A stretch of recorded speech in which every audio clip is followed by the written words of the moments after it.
You're listening to the Archaeology Podcast Network.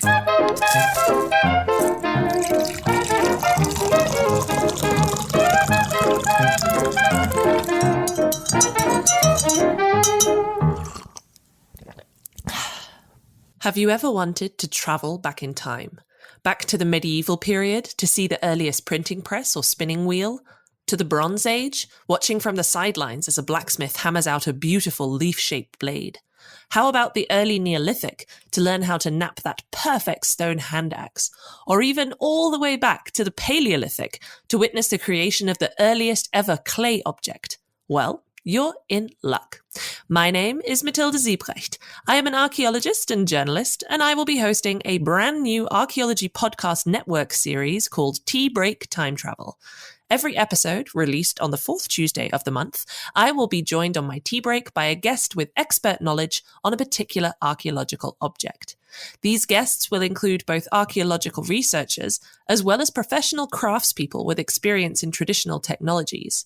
Together, we will travel back in time, discussing the object itself as well as the cultures and environments surrounding its creation and use.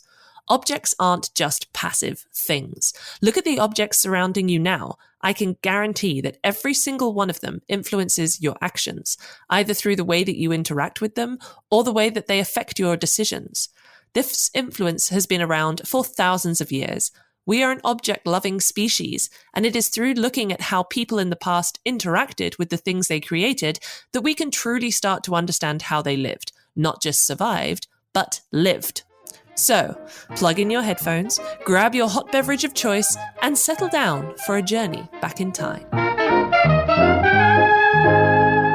This episode was produced by Chris Webster from his RV traveling the United States, Tristan Boyle in Scotland, DigTech LLC, Cultural Media, and the Archaeology Podcast Network, and was edited by Chris Webster. This has been a presentation of the Archaeology Podcast Network. Visit us on the web for show notes and other podcasts at www.archpodnet.com. Contact us at chris@archaeologypodcastnetwork.com.